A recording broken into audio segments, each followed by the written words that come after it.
那上次呢，我们讲到第5页的最下面，所以呢，这一次呢就从形状，就是上次讲完了颜色，那这一次呢从形状开始讲，所以这边呢就提到说，康为形状，乃形状的性相。那所以这边呢就提到说呢，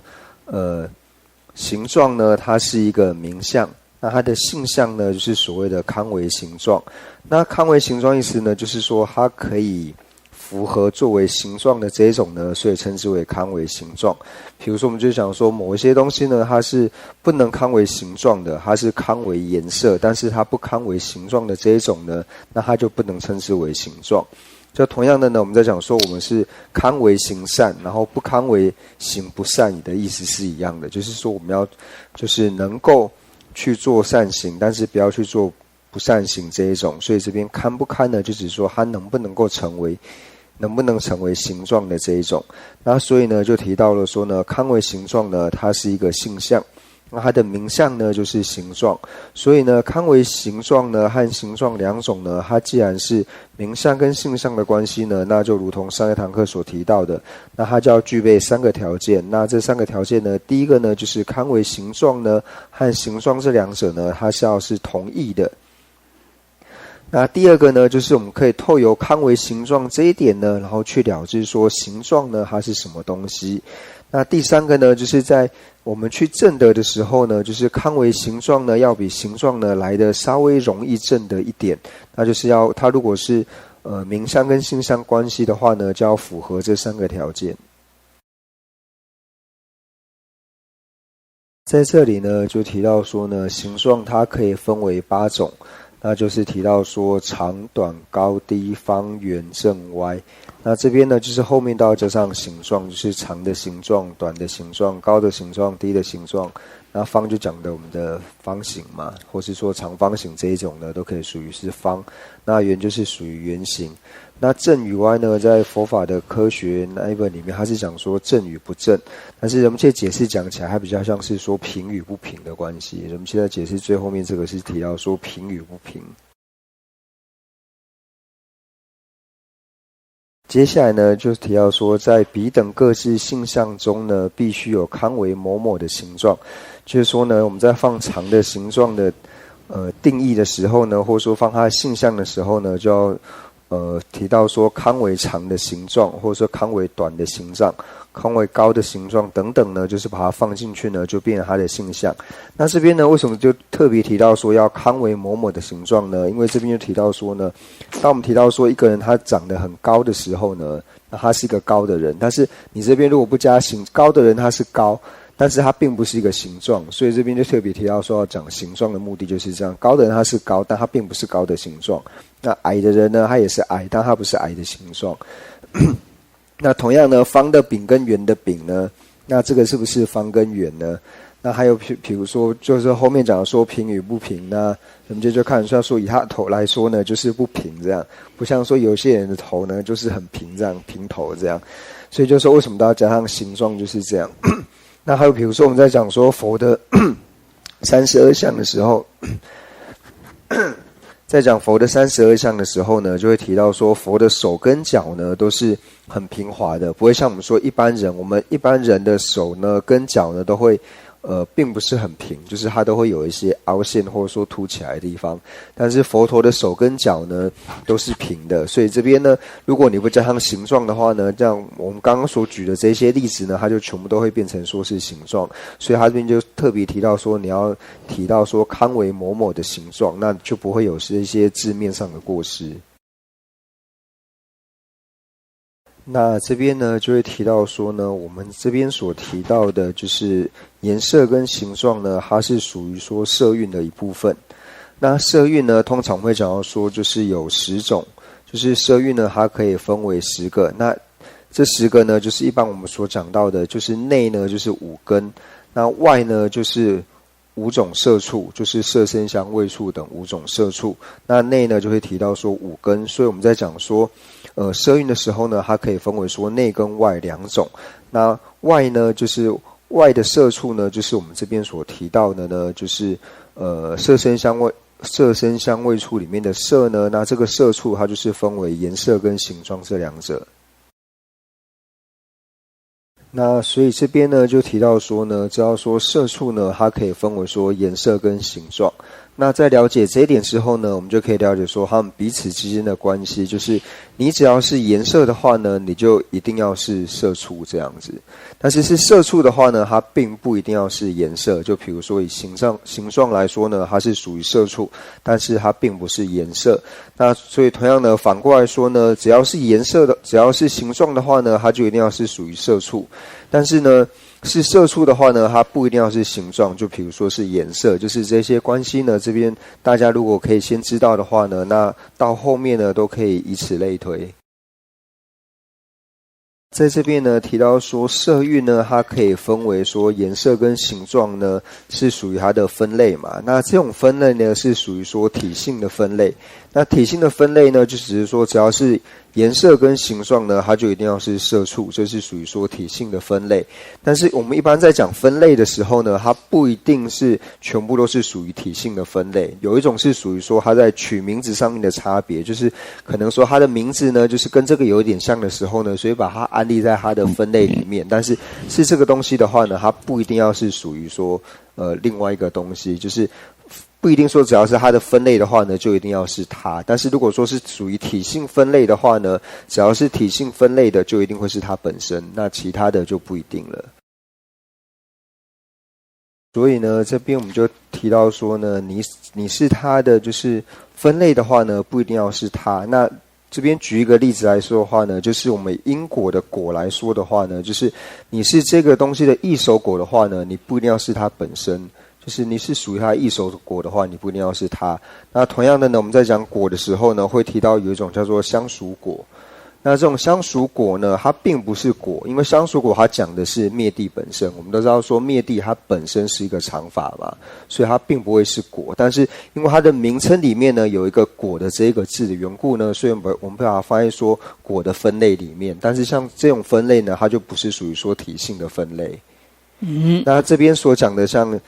颜色，还有说像是形状呢，它是属于色素的这种分类呢，就是属于体性的分类。因为只要是颜色跟形状的话呢，它就必定要是色素。所以这边提到说分类上面的一些差别。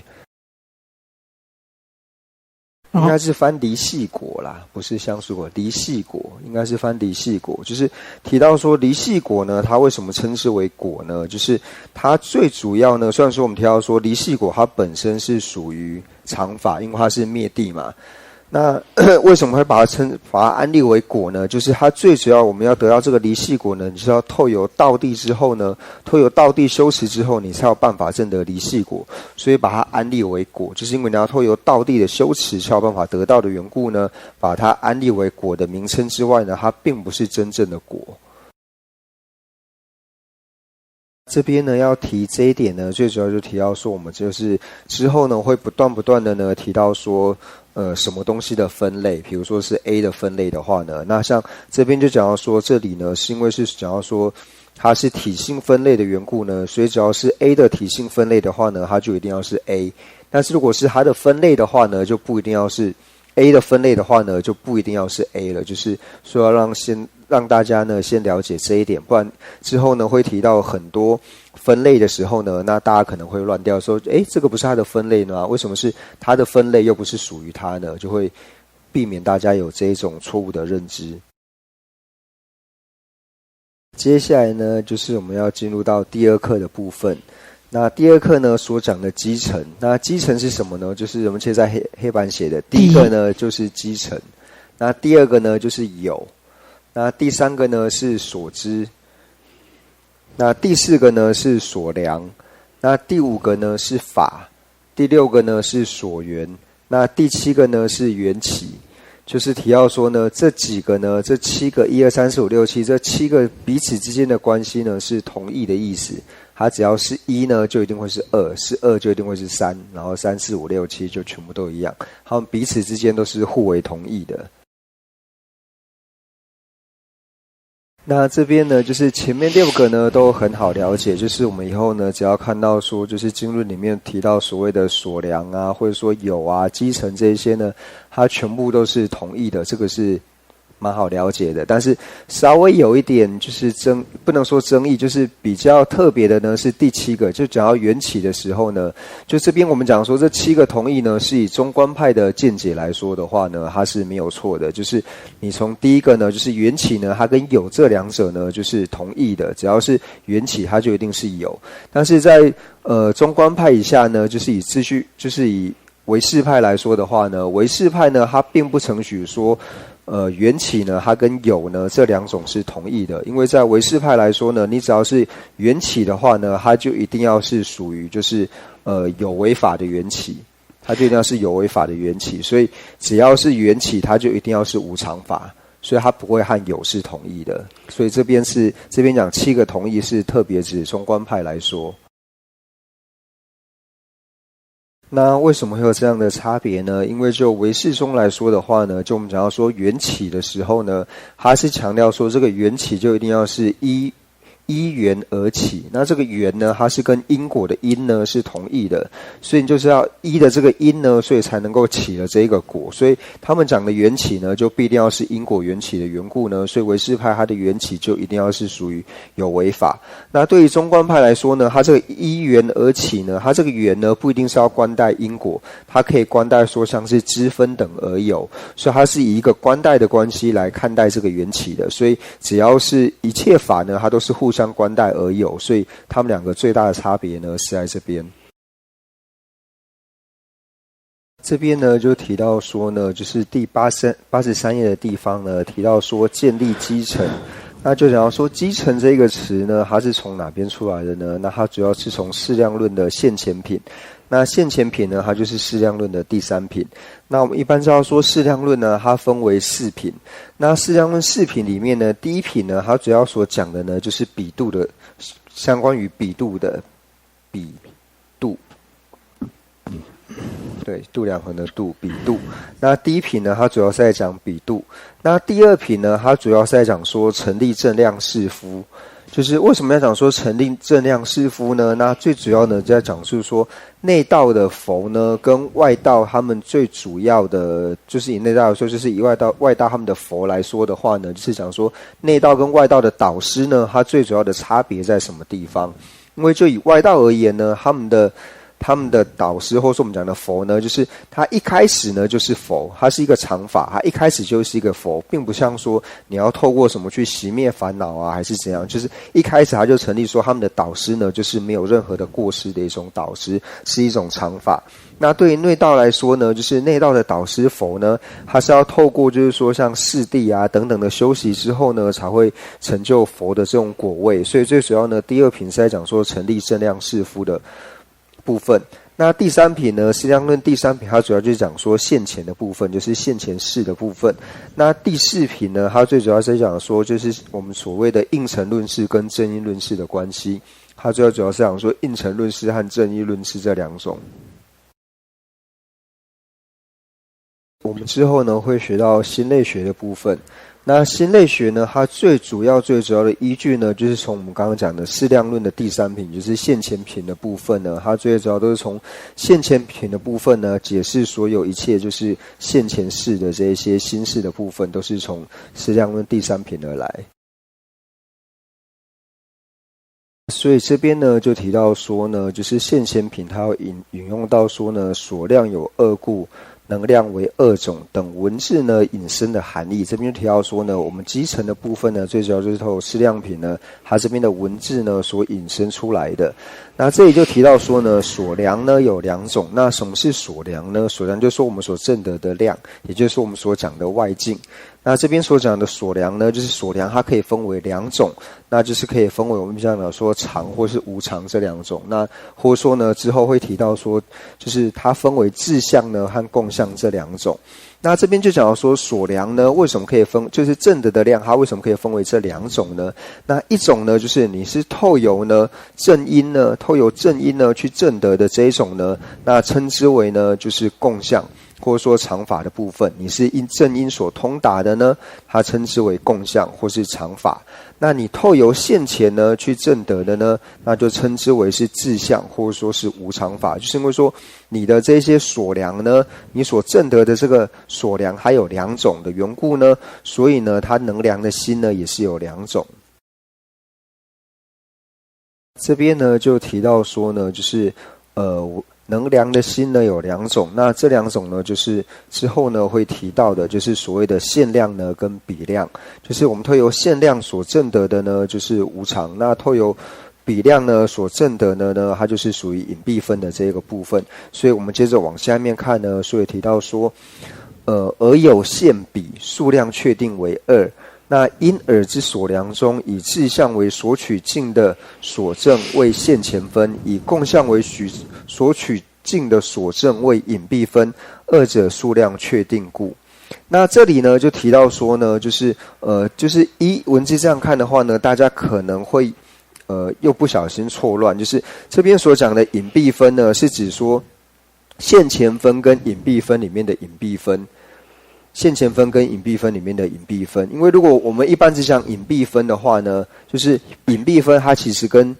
就是像上面所讲的隐蔽分，它跟有还有所知这一些，它是全部都是同义的。为什么呢？因为隐蔽分呢，因为这边提到说隐蔽分它的定义是什么呢？就是依正因所通达及隐蔽分的性相。那这边隐蔽分呢，因为一切法都是由正因所通达的缘故，所以一切法呢，你就可以说是它是隐蔽分。但是这边提到说，现前分和隐蔽分这两者的隐蔽分的时候呢，这是有区别的。就是现前分跟隐蔽分，你把它分为这两种里面的隐蔽分的时候呢，那这个隐蔽分它所指的呢，就是常法的这一部分。就是要特别去把它区分出来说，现前分跟隐蔽分这两者的隐蔽分呢，一定是指常法。但是呢，我们一般在讲隐蔽分的时候，就是你只说隐蔽分的时候呢，它是跟有是同义的。为什么呢？因为就像刚刚讲的，因为一切法呢，它都可以由正因所通达的缘故呢，所以隐蔽分它本身是跟有是同义的。但是我们在讲到说现前分跟隐蔽分这两种的时候呢，这个时候的隐蔽分呢，它为指常法。那所以这边呢，就为什么提到说会特别讲到说这两种呢？就说所量呢，就是一般我们所讲的外境呢，还有两种的缘故，所以能量的心呢，它也变成有两种。就提到说我们所量呢，就是外境呢，它因为分为说自相和共相，或者说我们的外境呢，它分为说无常和常的缘故呢，所以能够证得它的心呢，就是能量的心，就是能够证得之后。两种外境的心呢，就可以分为两种，所以就提到说呢，能够证得自相的这个心呢，就称之为现前分；那能够证得就是共相的这个呢，就称之为是比量，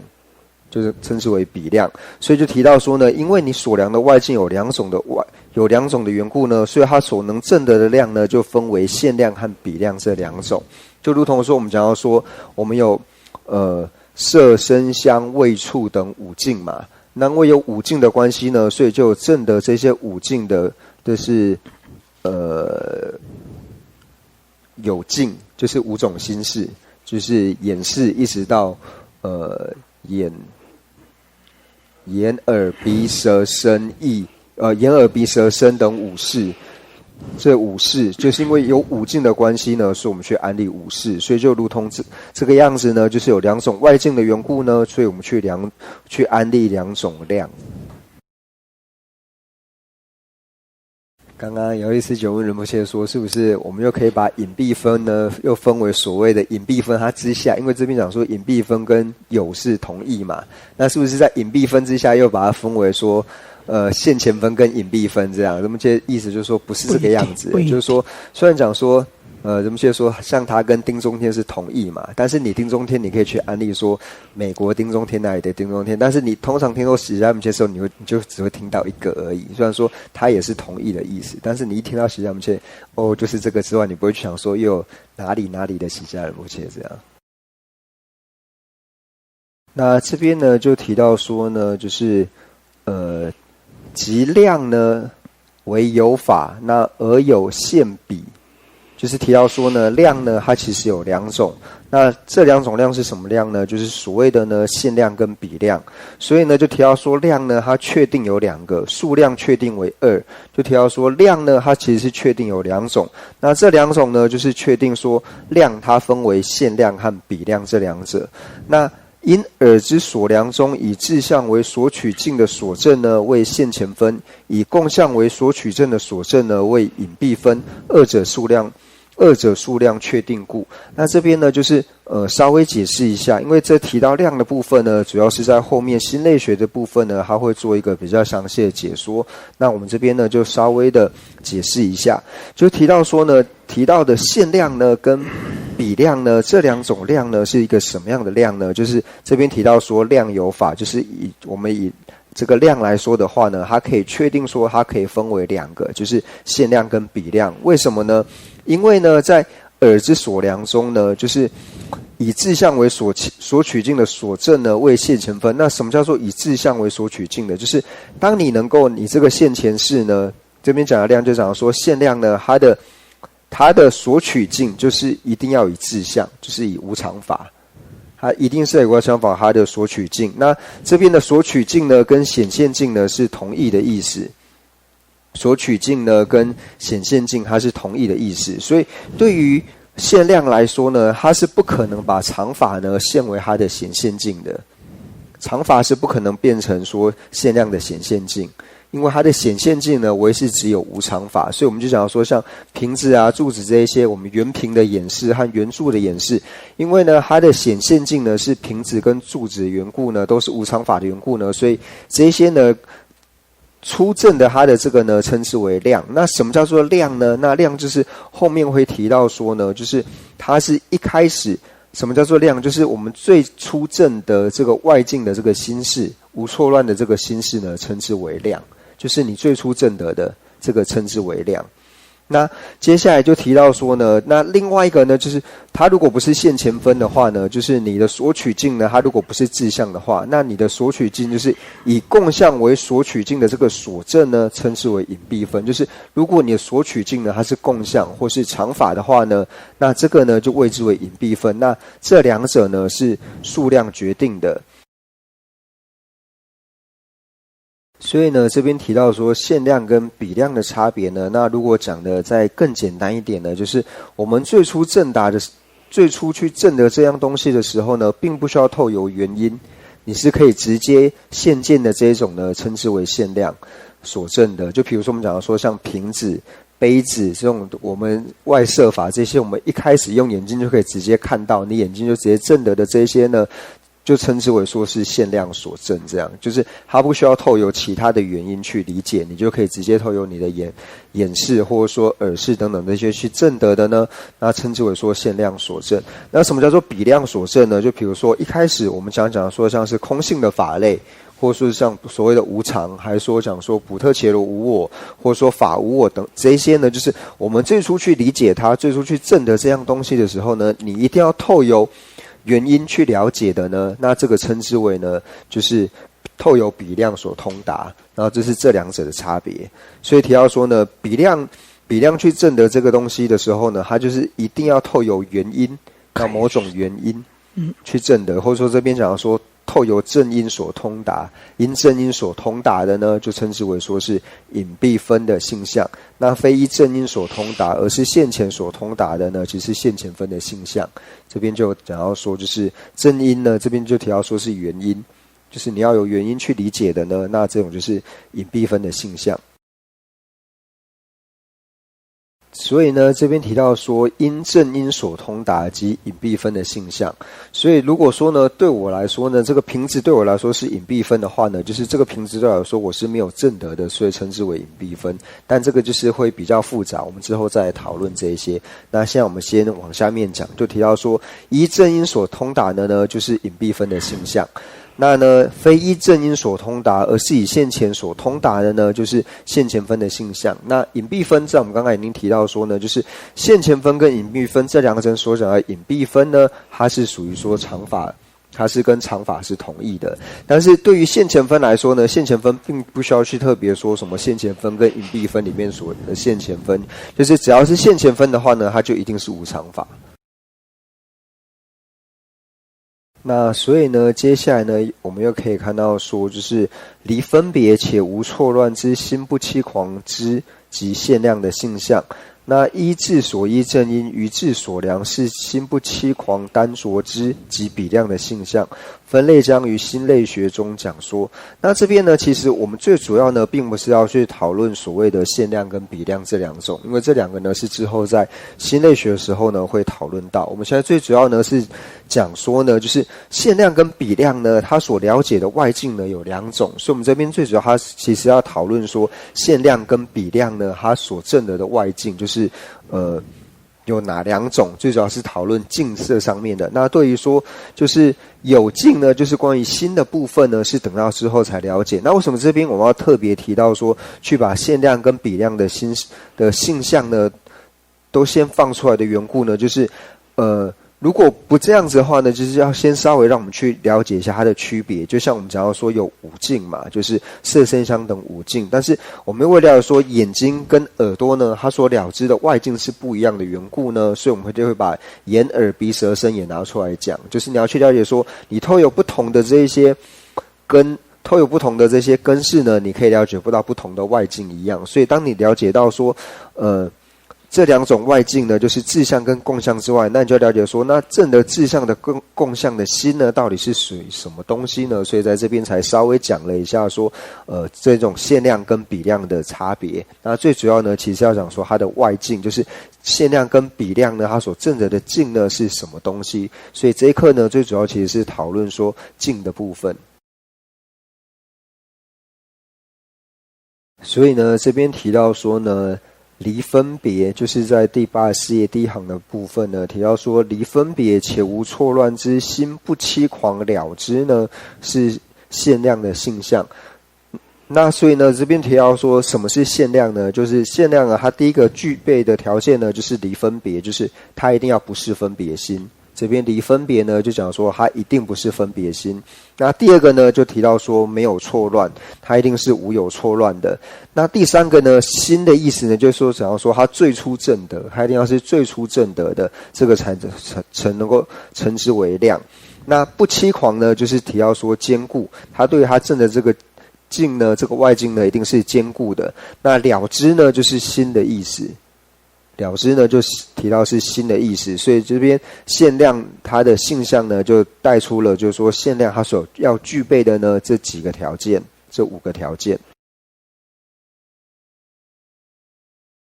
那这边呢有提到说离分别，就是我们一般会讲说离烦恼、离所断，或是离开苦地。那这边讲说离烦恼、离所断啊、离开苦地，这边讲的离呢，就讲说断除的意思，断除烦恼啊、断除所断、断除苦地的意思。但这边离分别呢，它并没有断除的意思，这边离分别它纯粹就讲说不是分别的意思，就是不是分别心的意思。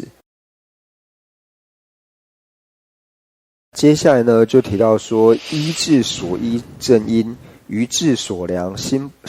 不欺狂单着之，是比量的性相。那同样的呢，这边又提到说比量呢，它所要具备的条件呢，就是第一个呢，它要透由说它所依赖的原因，就是由智所依的正因，它一定要有一个什么原因，透一个什么原因呢，它才能够证得。那于智所量呢，就是提到说自己所证得的东西。就是提到说于智所量，就是你对自己所证的东西呢，一定要透有某种原因。那同样的呢，是心就讲说最初证的时候呢，最初证的那不欺狂呢，就像刚刚讲的，它是坚固的。那这边讲的单着之呢，就提到说是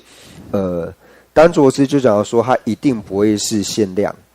那这边的单着之，它其实提到的呢，就是刚刚所讲的分别心的意思。单着之就是分别心的意思。那这边呢，它就讲说单着之它就一定是非限量，所以提到说呢，这个单着之呢，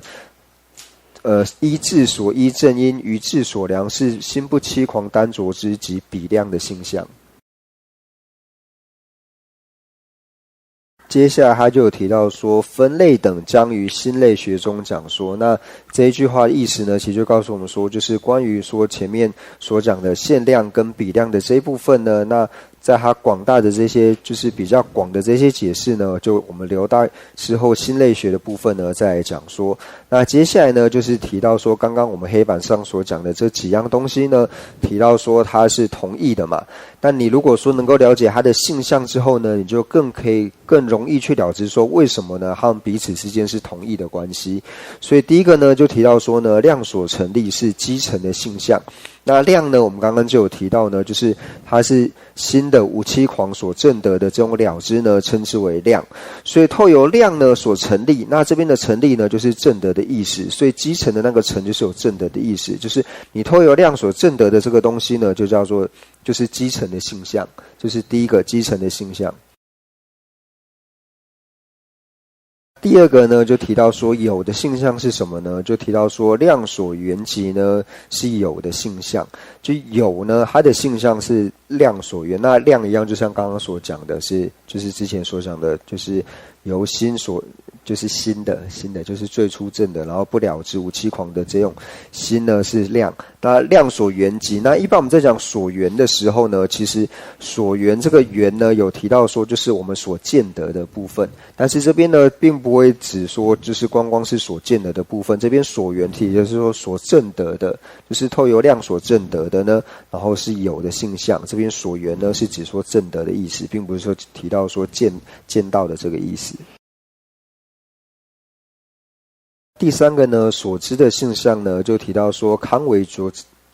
觉知境及所知的性相。那这个觉知呢，就是心的意思，就是呢，你只要透由心呢，康为心的了知呢，那它就是所知的性相。所以我们就提到说，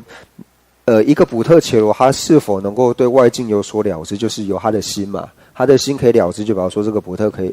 伽罗可以了知，所以知道说一切的法呢都是可以由心去了知的缘故呢，所以就提到说呢，就是所谓的所知啊、有啊、所量这些都是同义的意思，就在这边，就是一切的法呢都可以堪为心的觉知境，都可以堪为心呢它能够去了知的缘故，所以提到说堪为觉知境即为所知的性相。接下来呢，提到说量所通达呢及所量的性相。那所量的性相就是提到说量所通达。那持质体性呢，那我们在讲所量的时候呢，那所量呢大部分我们在分它的分类的时候，就是提到说分为质相跟共相两种嘛，就像刚刚就是适量论所引的部分，就提到说所量呢它是分为说质相跟共相的两种。但虽然说这些都是同义的，但是在做分类的时候呢，你也会做不同的分类。就像这边所讲所量，它分为说质相跟共相。但我们一般在讲所知的时候呢，所知又分为说生义谛和世俗谛，就是我们在分所知的时候是放生义谛跟世俗谛。那另外一个呢，就是所知再分。所知呢是分为圣义谛跟世俗谛。那在分基层的时候呢，我们就提到分为说常或是无常这两种，就是你不同的东西呢，它做分类的时候会做不同的方式去做一种分类。这边呢就是提到说量所通达及所量的性相，所以所量的这个量呢是证得的意思。那由谁所证的呢？由量所证的缘故呢，所以称之为所量。那接下来呢，就是提到说持质体性呢及法的性相。那这边呢，持质体性呢，就是透由心呢，它去持质，就是它的体性呢，去证得的时候呢，它去证得它这个体性是成立的时候呢，它就是法的性相。就是心去证得它的体性是成立的时候呢，那这个称之为就是法的性相。所以说持是体性及法之性相。虽然说呢，以上呢所讲的这些呢，全部都是同义的，但是呢，就是我们在就是用这个词的时候呢，其实还是有差别的。就比如说呢，原凭演示的所量，我们可以这样子讲，原凭演示的所量是什么？就是瓶子嘛。那原凭演示的所知，我们也可以了解说它是瓶子，就是我们可以是这样放，但是我们并不能够说原凭演示的基层。或是原凭演示的法，就是用词上面并不会这样去使用。就虽然说它是同义的，但是你在用这些字的时候，它还是有差别的。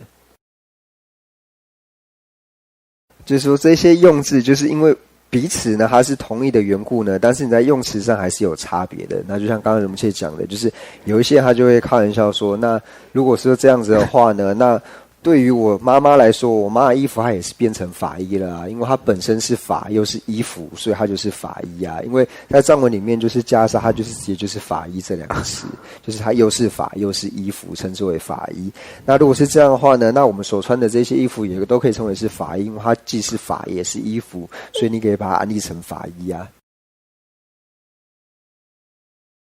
那所以呢，在看到这些性相的时候呢，我们就要了解说，就是所有的法呢，能够安立的缘故呢，都是因为说它因为是透由量所通达的缘故，都是被量所证的缘故呢，所以我们是讲说这些法是存在的，所以一法的存在呢，必有证的它的一个量存在。大家这样去理解的时候呢，就是大家不要又用另外一种方式，好像说就是这个量这个东西呢，好像是像我们讲的像是卫星一样，它在某个天上，然后它在天上它可以看到所有的东西，然后称之为量，并不是这样，并不是这种理解。所以就说大家不要误解说量呢，它就是跟卫星一样在地球以外，然后它在那个高高的地方呢，它可以看到一切，用这种方式去证得，并不是这个样子的。就是说当这个法呢有证了它的量的时候呢，就不要说它由量所通达，说它是一定是存在的。所以我们是讲说量所不论是量所成立或是量所通达等等呢，就是说你一个东西呢，你要成立它是存在的时候呢，就表示说它有一个证的它的量。就比如说这支笔呢，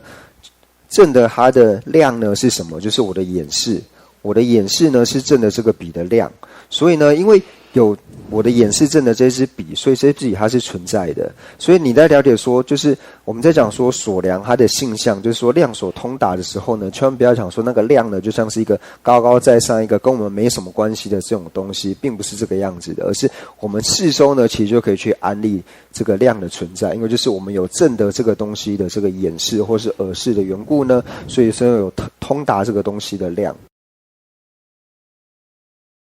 所以我们在讲到说有跟所量同义的时候呢，那这个其实也可以用我们平常的话语呢，在讲话的时候呢，就可以了解说他们彼此的关联。比如说你会讲说哦，出了一个什么新款的汽车，或者说新的一支笔它很好写，它颜色很好看，或是出了一个新的什么东西的时候呢，那你的讲话方式就会说啊，这个东西我确定是有的。为什么呢？因为我上个礼拜看到它。那你这边看到就是说你通达的意思，或者说你证得的意思，所以就说哦，因为我上礼拜看到这个东西，所以我确定说这个东西是有的。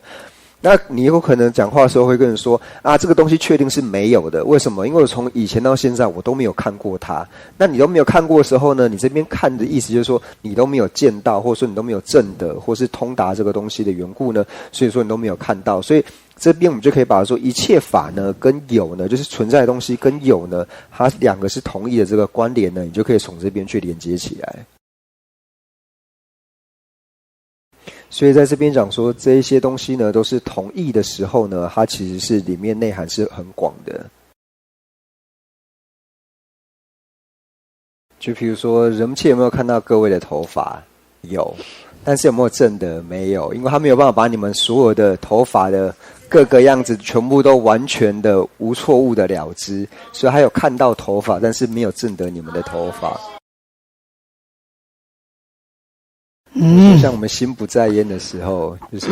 你在看什么看好看的节目的时候，别人讲话那个声音你有听到，但是你并没有正得，就类似这种概念。在正文里面，见到跟正得，它有时候是用同一个字，但是意思其实不一样。它有时候就是见到，有时候不一定会有正得的意思在里面，但有的时候又会有，所以它并没有骗啊。那就是刚刚第一个问题呢，提到说什么是单着知。那在单着知呢，就是在翻译是翻成单着知。那这边讲的单着知的意思呢，就是一切非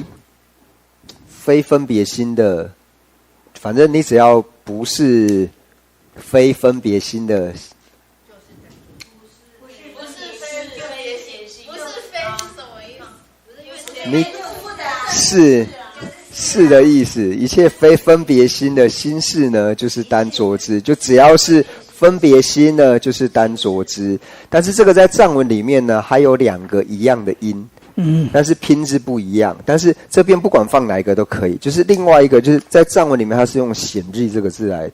显日，但是显日呢，还有另外一个，就是另外一个字同音的意思呢，它的显的意思就是其他。那什么的其他呢？你是自正分以外的心事呢，都称之为这个显日。所以这边的单着字，不管你是用哪一个解释，都是通的。反正它也不会是自正分，但是它也不是非不是现类，非不是分别心，所以这边是2个都通的。那第2个问题呢，是提到说，就是法性跟体性呢有什么不同？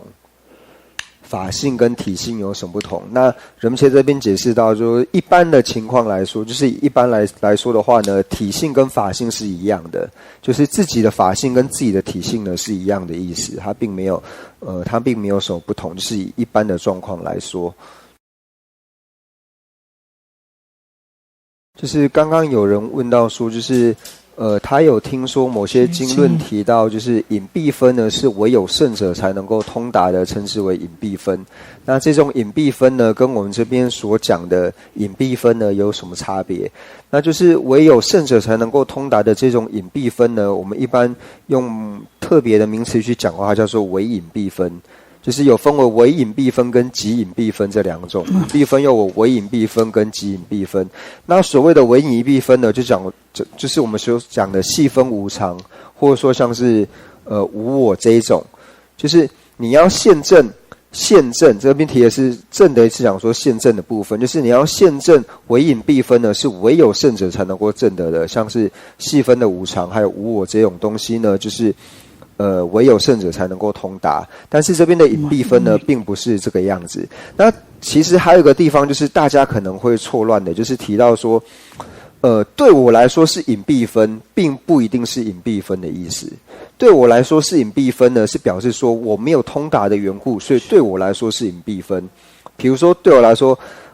这个墙壁的后面有什么东西，对我来说是隐蔽分，因为我并没有办法知道说这墙壁之后有什么。但是在那个房间里面的人，对他来说是现前分，因为他是直接看到的，他是直接证得的，所以对我来说是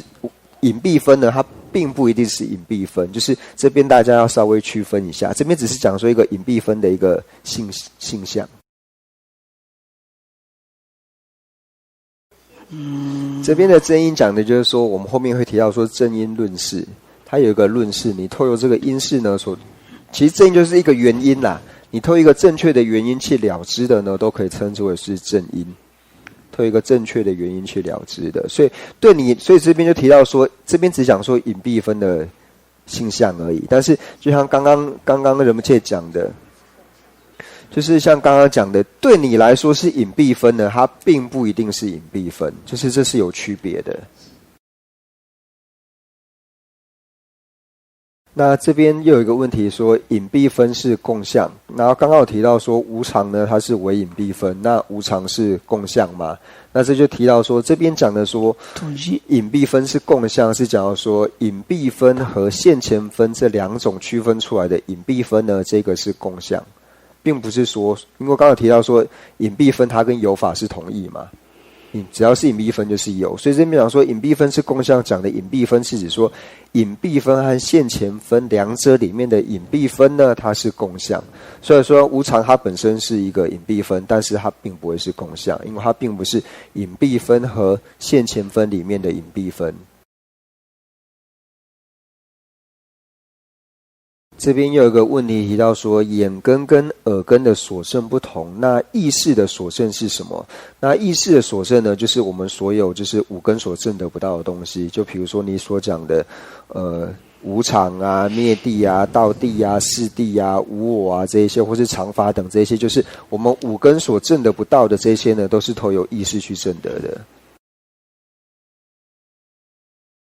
那因为就是在色类学里面呢，它最主要是就是下部宗的见解，主要是经部宗，就是包含一切有部的这些见解，所以会提到说圣义谛呢，它是跟无常法是同义的，然后世俗谛呢跟常法是同义的，但是这只限于下部宗的见解，因为在上部宗的时候呢，就是圣义谛呢，它就是只要说空性的部分，那世俗谛呢，就是指说非空性的这些法呢是世俗谛，所以这边他讲同义呢，最主要就是以色类学，就是以下部宗的见解来看的话呢，就是圣义谛呢跟无常是同义的，然后世俗谛呢跟常法呢是同义的，就是大家不要搞混这样。